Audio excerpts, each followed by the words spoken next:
O eto mga kadonatics, nag-trending na naman si BBM, si Marcos Jr. Bakit? Well, kung narinig nyo na or nakita nyo na mga kadonatics, may mensahe kasi siya or reaksyon sa rocket missile ng China mga kadonatics na dumaan sa Pilipinas, sa Palawan. What the heck? At alam nyo ba yung mensahe niya mga kadonatics? At alam nyo ba yung reaksyon niya at ang mensahe niya mga kadonatics? Nako, mas malala pa kaysa sa mga sinasabi nila na against China sila. Pro-Philippines daw talaga sila. Yan ang nagiging slogan nila mga kadonatics. Hate nila ang mga Chinese, ang policy ng China sa atin. Ngayon itong pahayag ni Marcos Jr. mga kadonatics, pinalala pa yung sitwasyon. Nasa 10K yung comments mga kadonatics at puro negative. Nabasa ko, grabe. Eto, panoorin natin yung video. I remember in my trip to Beijing early on that I told President Xi, we have no interest in your rockets. You just tell us where they will land.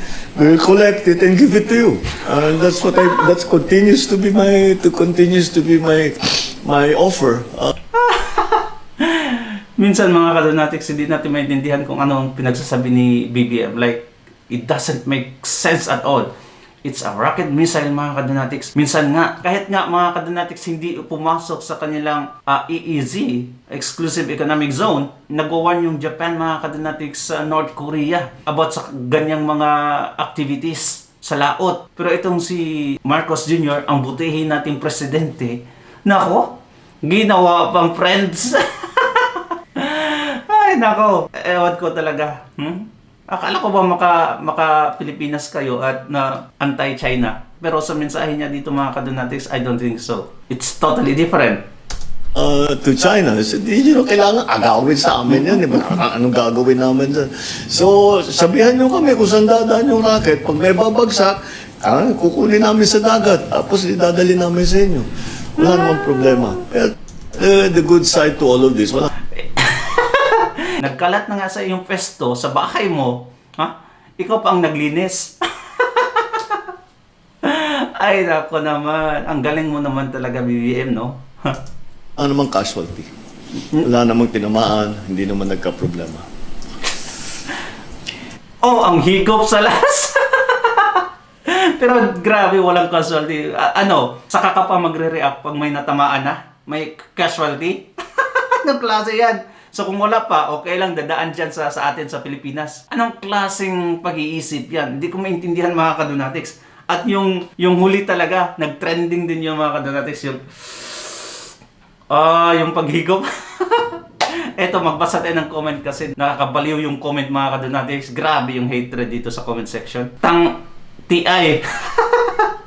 Ba't nagkaroon kami ng presidenteng ganito? See, BBM, I think you watch comments sometimes or read comments. I mean, walang tinamaan ng rocket pero yung nagsasalita, grabe yung tama. Agay, sakit yung pangako. Walang tinamaan pero grabe daw ng tama yung tama ng nagsalita. Ay, makes sense. Humihigop pa sa last part ng video. Pag may babagsak, saluhin mo. Eto, halos lahat talaga. Grabe mga kadonatics. Parang usap ang kanto lang nung nagdalawang lasing. Pati ako napapahigop. Basahin nyo mga kadonatics. Grabe yung comment section. Sa RTVM. Type nyo lang RTVM sa Facebook. Nag-trending kasi ito. Grabe oh. Yung comments mga kadonatics nasa 10,000. So what do you think mga kadonatics? Grabe talaga si BBM no? Hindi man lang nag-iisip. Ang sabi pa dito ng iba, may presidential advisor ba talaga tayo? Kasi parang hindi epektibo May sariling pag-iisip talaga mga kadonatics. Kaya nga, napaka-importante talaga. Kahit gaano ka pa ka-smart mga kadonatics, dapat may advisor ka pa rin. Yung advisor kasi nagsasabi yan sa'yo na, ganito lang yung sabihin mo. Huwag masyadong emotional. Hanggang dito ka lang. Huwag liliko or mag-detour.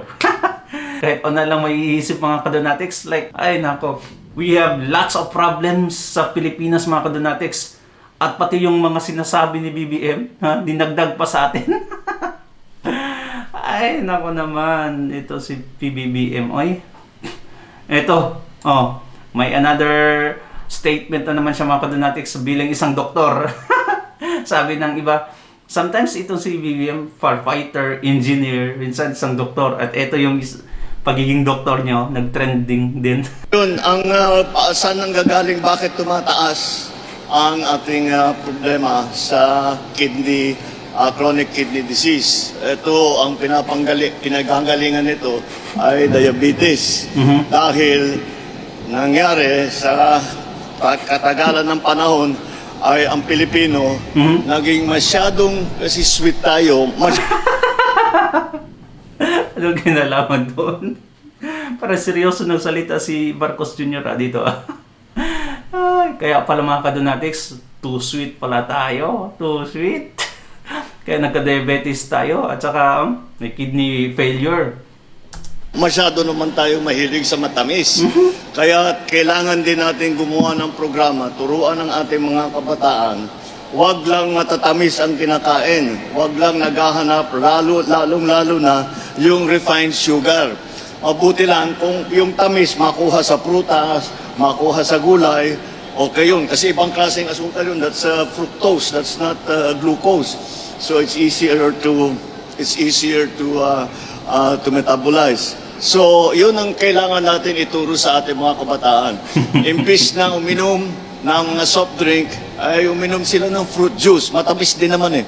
Imbis na maglagay ng asukal, puro matamis ang kinakain, eh matuto naman kumain ng Ilocano diet. Medyo may mga mapait, may mga ampalaya, may mga ganun. Ay nakakabuti yan para mapapaganda naman natin ang kalusugan ng mga ating kabataan.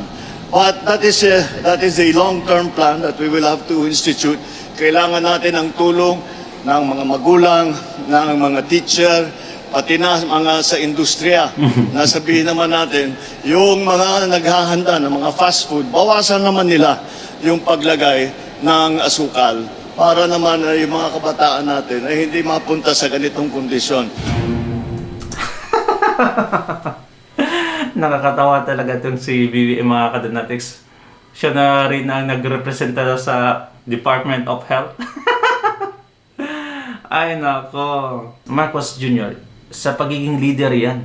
Kung gusto mo talagang i-neutralize yung sugar or asin sa kinakain, magagawa yan mga kadonatics, bilang isang liderato. Sa Thailand kasi, yung mga noodles nila doon mga kadonatics, ibang-iba ang lasa kaysa noodles sa Pilipinas. Bakit? Kaya nga wala akong paboritong noodles doon kasi ibang-iba. Nung nalaman natin mga kadonatics through research, yung mga noodles pala doon nila, may halong medicine pala mga kadonatics. Kaya mga kadonatics, kahit mag-noodles sila, hindi masyadong nagkakasakit. At alam nyo ba, mas mataas pa yung lifespan nila compare sa atin. Kahit noodles, halos lahat yung kinakain nila doon. Dahil yan sa liderato na change nila. Well, Marcos Jr., it's not too late for you. Well, what do you think mga kadonatics? Comment down below. Ano naman kaya ang magiging profesyon? Parang si Janice lang.